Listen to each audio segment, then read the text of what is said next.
What's going on? That's Textbook Sports Squad. Week 1 of the NFL season is officially in the books. This past weekend, Colorado was dominant once again. They beat down Nebraska. Also talking about Texas.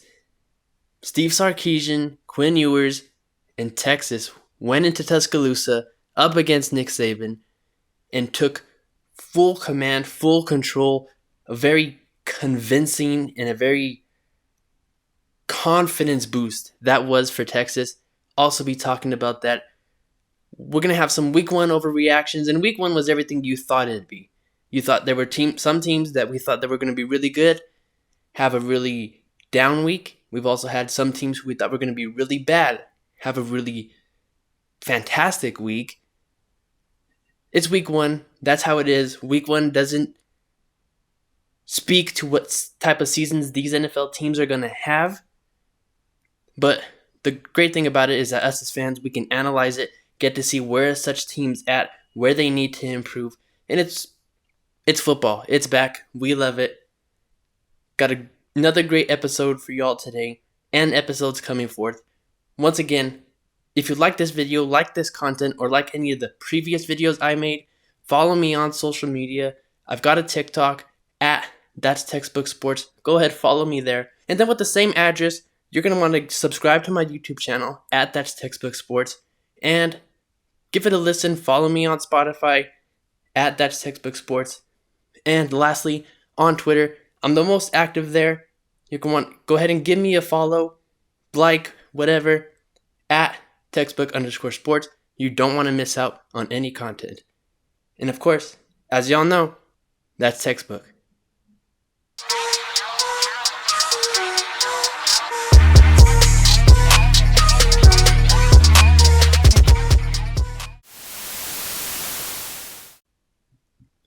It's September 11th, the anniversary of 9/11. We're in New York, MetLife Stadium. Aaron Rodgers is quarterback of the New York Jets. They haven't had a quarterback of this magnitude since Joe Namath. You can feel the vibes, the emotion, and the anticipation, the anxiety in the stadium. And even if you weren't in the stadium and you were just like me watching it on the couch, you felt the type of vibes and emotions that were going on. And for that game to begin the way it did, and to see Aaron Rodgers within his first, 4-7 snaps, his first drive, go down with an Achilles injury. We do know now that he's going to be out for the season. He ruptured his Achilles. To have all of that pregame, then what happened to Aaron Rodgers just as soon as he stepped on the field practically, you felt just the emotions and the confidence and the vibes of this team and throughout the stadium just go down. All of that, to see Rodgers go down, had to be demoralizing for this team. But nonetheless, the New York Jets defense stood up to the task and they said, nope, Aaron Rodgers is down. We got Zach Wilson. We're going to step up to the plate. And they displayed one of the best performances from a defense, especially from week 1. I know what Dallas did. They were dominant, absolutely dominant against the New York Giants. New York Giants didn't have a single pulse in that game. But to see what that Jets defense did against Josh Allen and a very talented and prolific Bills offense, and to see the way the Jets won that game, Xavier Gibson, we know his story. He was undrafted. Stephen F. Austin, he gets the kick. He gets the punt on the kickoff. Or not the kickoff. He gets the punt, returns it all the way back for a touchdown. Storybook ending. Obviously, didn't go... half of the night went the way Jets fans wanted it to. They got the win, and it was an exhilarating game. But it was quickly overshadowed by the status of Aaron Rodgers, the fact that he's gone down with an Achilles injury. Really unfortunate for them. And, of course, it begs the question to ask, what happens with Aaron Rodgers and the New York Jets going on? A lot of people are saying that because Aaron Rodgers is 39 and he did suffer an Achilles injury, that his career is kind of over. They don't know how he's going to bounce back from this. With that being said, I'm not going to say his career is over just because with sports science, and then you saw the commitment he had for this team and the type of buy-in he had, which is something a lot of people haven't seen in what felt like years. The fact he was able to take a pay cut and he's mentoring these young guys. He's, really connecting with a lot of the younger guys in that locker room, like Sauce Gardner, Zach Wilson. A lot of people have said Rodgers has made an impact on him. So it's really unfortunate. Like I said, with sports science, with Aaron Rodgers' type of commitment, the fact how he's not going to want this to be his last. He's going to want to have that storybook ending. I don't think his career is over. Maybe his prime goes down significantly more. Maybe his ability is significantly impacted. That all may happen, and that all very well may be the case. I don't think his career is over. And then for the Jets, if I'm the general manager of that team, I'm doing everything in my power, every resource that I have, to make sure that the goal is still we're in a win now mode. Because I don't believe with Zach Wilson that you can necessarily be that team that still contends in the AFC. Now, Aaron Rodgers may have had a very significant impact on Zach Wilson.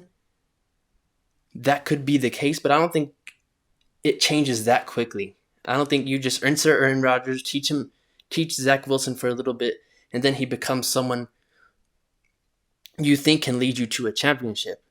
I don't see that happening. I think there's, of course, now that we're into week 1, there's not a whole lot of options that you do have.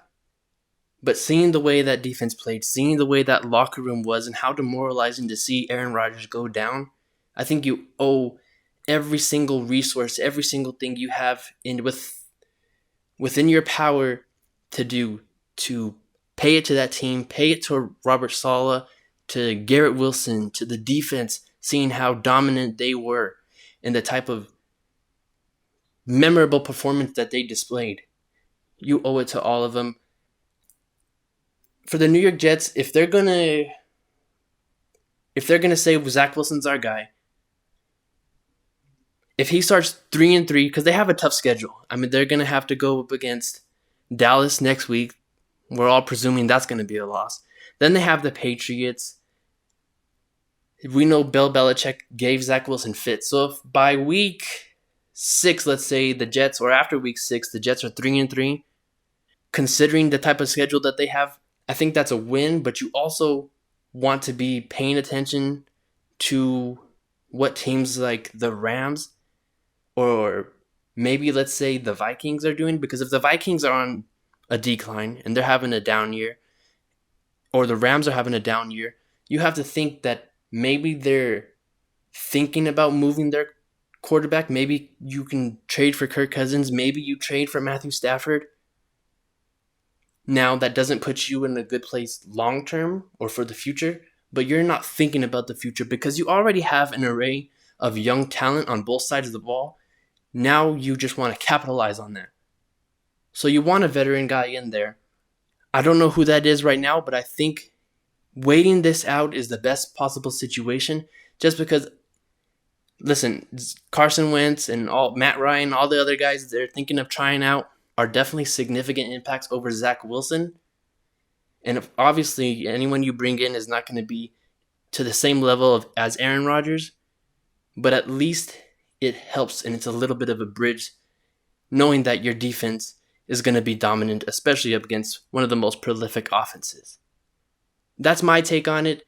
I appreciate my audience. For those of y'all tuning in, let me know what you think this spells for Aaron Rodgers' career. What should the Jets' next move be? Let me know in the comment section. Appreciate your support and your participation. That's the end of the first quarter for this podcast. If you haven't already, go to my social media, Twitter @textbook_sports, Spotify, YouTube, and my TikTok account at ThatsTextbookSports. Give me a follow, like this video, subscribe, turn on post notifications. You don't want to miss any content. Now going back to the Jets and Bills game, it was a really disappointing performance from Josh Allen, and a lot of them, like he said in his post-game press conference, same mistakes, different year.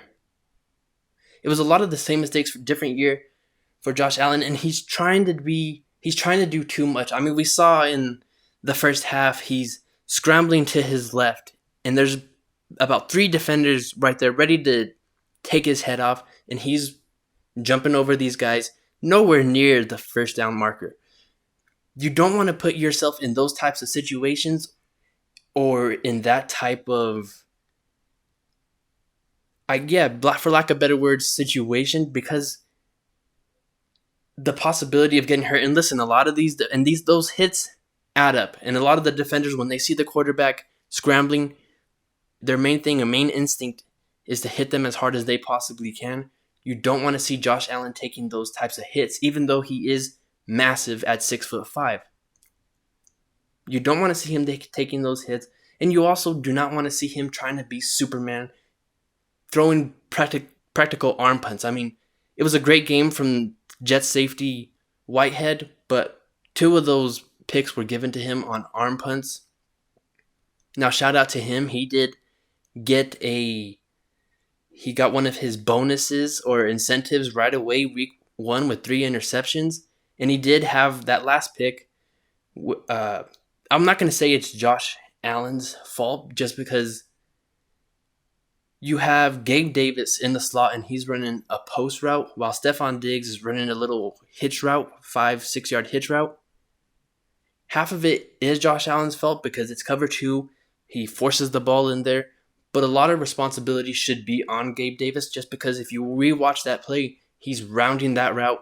And if you round that route, that defensive back is just going to find the perfect angle, intercept the pass lane, and intercept the pass just as they did. And then the fumble, of course, was Josh Allen's fault. So it was a lot of turnovers from him.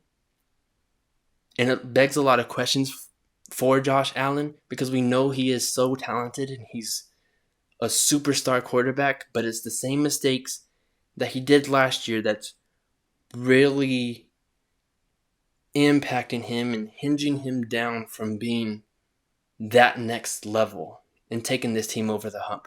Because they had a stat on ESPN and they showed the graphic. In overtime, he's 0 of 5. We know the Vikings game, that game ended on an interception by Josh Allen. The only one that really wasn't his fault was against Kansas City. I mean, he went toe-to-toe with Patrick Mahomes. But even in that year, he had Brian Daboll as his offensive coordinator, and it looks like he's just missing Brian Daboll because he hasn't been the same quarterback since Brian Daboll was there. Now with Brian Daboll being gone, we're seeing some of the same mistakes from Josh Allen that he made before Daboll was there and in year 1. And lastly, before I end this segment, it seems like, he's making these mistakes constantly and on a consistent basis. Now, does he feel like, and it begs the question to ask, is there not enough weapons and support there for Josh Allen? He has a decent offensive line. He has Stephon Diggs, but it doesn't look like defensive coordinators that are game planning against the Bills have that much fear for anyone else outside of Stephon Diggs, Josh Allen, and Allen's ability to run. Now, he does have Gabe Davis. There's a lot of mixed emotions for Gabe Davis. I don't see him as the best wide receiver 2 for this team. Looking at the advanced stats for Gabe Davis, he's 74th in route win rate, 67th win rate versus man. I don't think there is enough support for Josh Allen. Now, they do have very talented guys. Like Dawson Knox is a really talented guy and someone a lot of teams would want on their roster. Same goes with James Cook. But with Allen continuing to make these mistakes, it feels like he's saying to himself, or there's a voice in his head saying, I don't have enough. I've got to do this. It was an EmBEARassing performance for Justin Fields and the Chicago Bears. That defense was just They were like a traffic cone. They couldn't stop nobody. Everyone was zooming around them. They couldn't apply pressure to save their lives. And the offensive game plan was a just a practical disaster. I don't know where they were going with that offensive game plan. You have DJ Moore, and he still only gets 2 targets. Now, I'm not the biggest fan of Chase Claypool, and he's basically a minus in that game. I don't think he showed up for that game. We all know he was there, but we don't know if he showed up. We know he was in the building, but on the field, I think he was sitting on the bench or something. He wasn't willing to block. And you saw it throughout film, throughout most of the game, when even on the broadcast, I'm not going to say film, but the broadcast cut, he's not blocking when they're throwing those slot screens to Darnell Mooney, not willing to block, doesn't put any hands on guys. And as overall for the offensive game plan, it felt like, okay, the first 2 drives I was watching, okay, you want to settle things down, get a couple of check downs, take things that are easy. But with DJ Moore, you'd figure you want to get him more than 2 targets, and you want to stretch after about the first and second drive. You want to start stretching downfield, attacking downfield. That's when the Chicago Bears offense was working the best, and that's when they had the most efficient drives, is when they were targeting DJ Moore and they were throwing the ball 10, 15 yards downfield.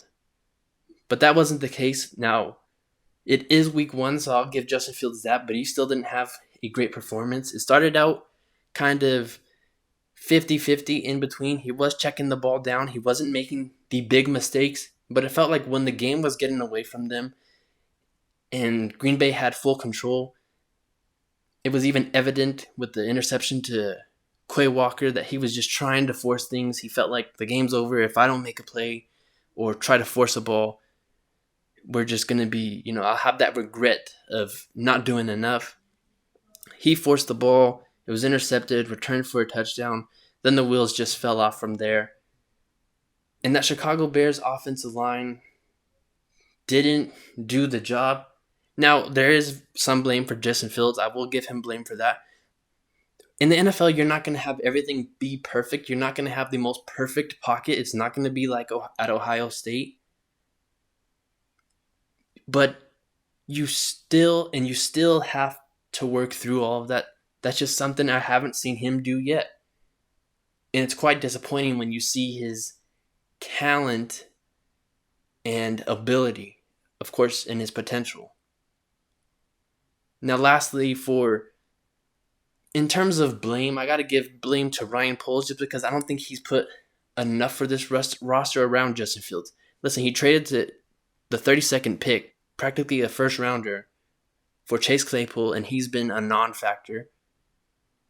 He got DJ Moore, but he did have the first overall pick, and then you did have all these luxury of resources.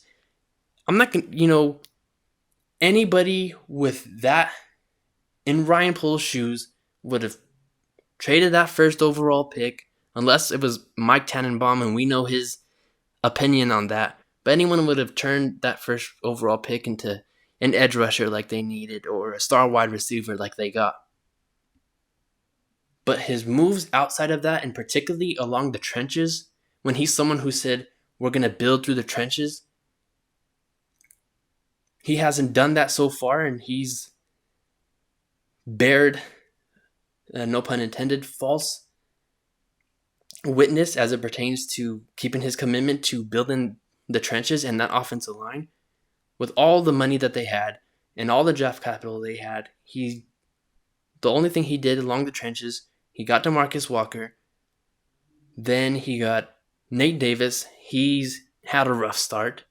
It hasn't went as Chicago has planned.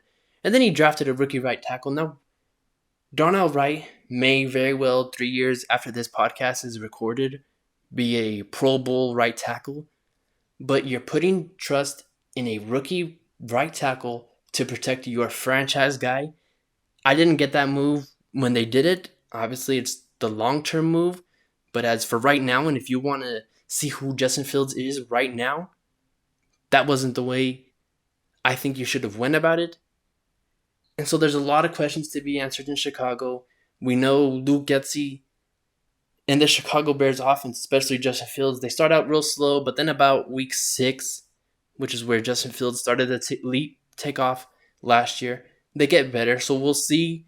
Maybe everything now is non-existent and all the questions are answered themselves, but it's getting really interesting in Chicago.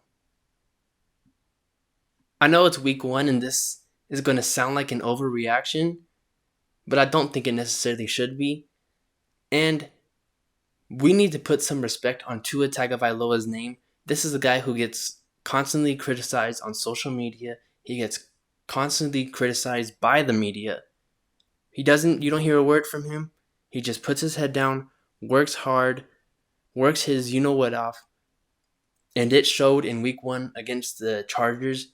466 passing yards, an all-time performance in week 1 from Tua. He's looking like an early MVP candidate if he can keep this up. What impressed me even more about this too was that they had a lot of questions and concerns among that offensive line. They still kept Tua upright. He was able to do enough with that offensive line. He threw for 466 passing yards. And when you look at the connection between Tua, Tyreek, and Jalen Waddle, then Mike McDaniel, it's just this team that you would have built up like in Madden or something. You have 2 guys who can take the top off the defense. Tua, who's been given a lot of slack for his arm talent or arm strength. It looked pretty good to me when he completed that clutch throw to Tyreek Hill down the right sideline. Going back to the offense, it's just this offense you would create in Madden where you have 2 guys taking the top off the defense. Then Mike McDaniel, we know he's going to put his playmakers in the best possible situation to succeed with clear out routes. They're going to be wide open practically. There isn't going to be a defender within 5 yards of them. So it's definitely one of the most prolific offenses in the league and one that's going to be breaking records with Tyreek Hill. Looks like he's on pace to receive for 2,000 yards. Halftime of this podcast.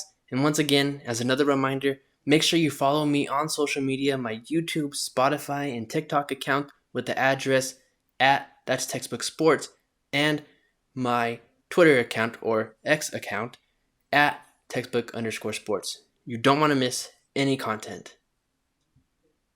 Ranking the rookie quarterbacks after week 1. Number 1, I'm going to go with Anthony Richardson. Had a touchdown pass, had a rushing touchdown, looked pretty comfortable offering that Shane Steichen offense, was getting through some reads. Now, of course, all the rookie quarterbacks, they did have their fair share of mistakes and turnovers, but first, Anthony Richardson looked really comfortable and poised. Then, secondly, I think it's a tie between Bryce Young and CJ Stroud. If I had to pick one above the other in terms of their week 1 performance, I'd go with Bryce Young just because he did have a passing touchdown, but he did make mistakes and he repeated the same mistake, especially throwing 2 interceptions to Jesse Bates on very similar plays. But he did, it's what you expect. This is all what you expect from rookie quarterbacks in week 1. With CJ Stroud, his very first pass was completed to himself. Didn't have a passing touchdown. Looked good enough for a rookie quarterback, but of course, it's week 1. They're getting used to the NFL speed. They're getting used to their playbook still, so it's going to take some time. But those are your rookie quarterback rankings after week 1. The most impressive team on the losing end of week 1, my vote goes to the New England Patriots. You've seen what that defense did, especially that young defense. Keion White is looking like a runner-up or a favorite. I know it's week 1. Defensive Rookie of the Year.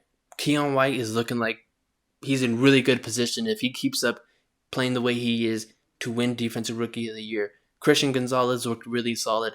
And of course, it's a Bill Belichick defense that's always going to confuse the opposing team's quarterback. They're going to be ready on a week-to-week basis.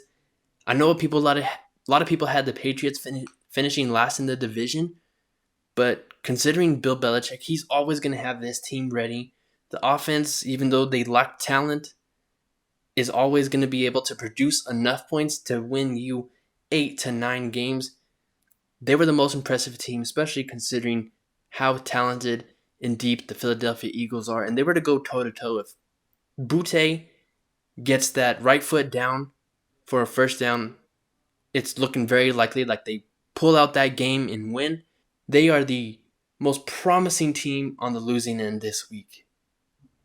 Third quarter just finished of this week's podcast or this podcast episode.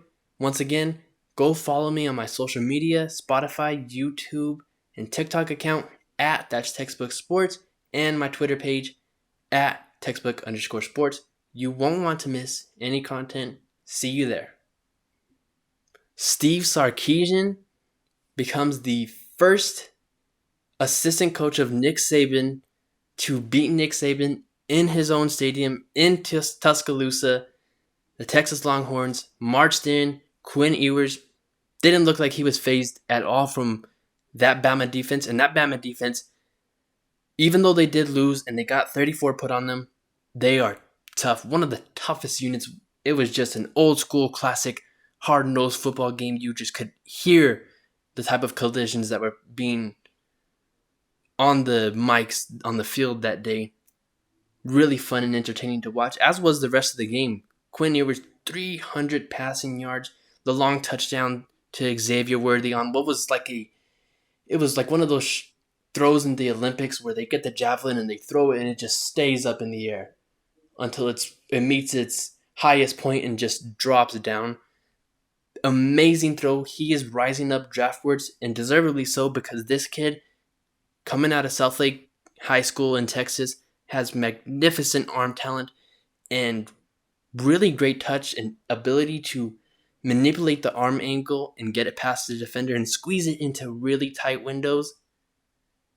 And then on the losing side for Alabama, they really lost this game because Jalen Milroe's inability to throw the football. Now, we did see some glimpses of it. He had a fantastic throw on that touchdown to Jermaine Burton. Perfect touch. But we also saw in the first half, I believe it was their first drive, he has a hard time reading coverages. Some in Tuscaloosa, especially Alabama, are thinking maybe they need to defer to another quarterback. But in my opinion, there's not another quarterback that gives you more upside than Jalen Milroe. Alabama just is going to have to live with the growing pains. And that's something you don't hear out of Alabama, and that's very rare. But then again, it is also spooky times, and it's a different age in college football.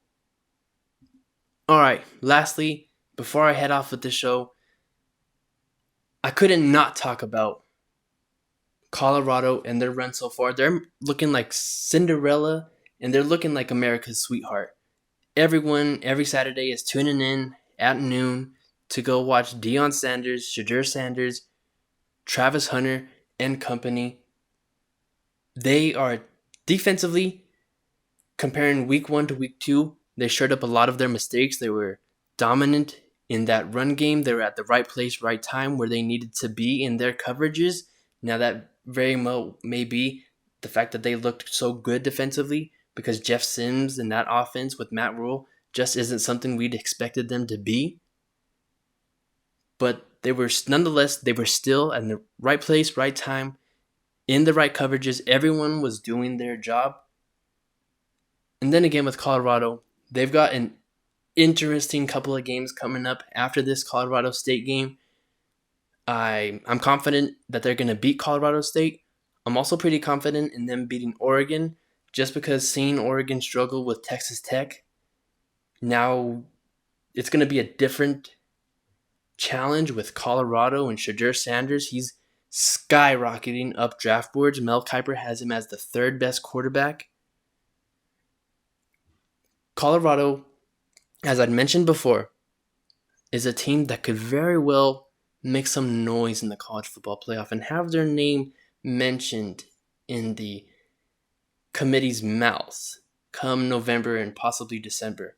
If they do what I what I'm confident they're going to do, which is beat Oregon, beat a team like Utah, which I believe those are very winnable games for them. Now, the two toughest games are going to be USC and Washington. Washington is not on their schedule, but that's the what if scenario if they were to make it to the Pac-12 championship and they have to face Washington. If they lose to USC, and let's say it's a close game that they lose to USC, but they win out, they go to the Pac-12, coming into that game, they may very well likely be a team ranked in the top 7, in the top 10, and have their name in the college football playoff, just because you're looking at the rest of the landscape. We've got Texas in there, but they still got a couple of games that they're going to have to manage to win that aren't going to be give-me's. Now, with Florida State, that's a different case because all they have is Clemson, and we've seen how Clemson looks so far. So you're going to have Georgia in there. Looks like you're going to have FSU in there. Then that third spot is maybe USC or some other team on the outside looking in. So if they beat USC,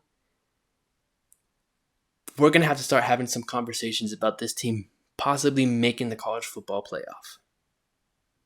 That wraps up this podcast episode. If you like this podcast, hit that like button, subscribe, go check out all of my previous videos, and of course, follow me on social media on Twitter at textbook_sports and YouTube, Spotify, TikTok with the address at ThatsTextbookSports. Thank you for tuning in. I appreciate my audience, appreciate my listeners, all of you tuning in. Let me know in the comments section what you think about this podcast, what you think about Aaron Rodgers, Josh Allen, your week 1 overreactions. Let me know in the comments section. Take care. God bless. Have a fantastic day. And until next time,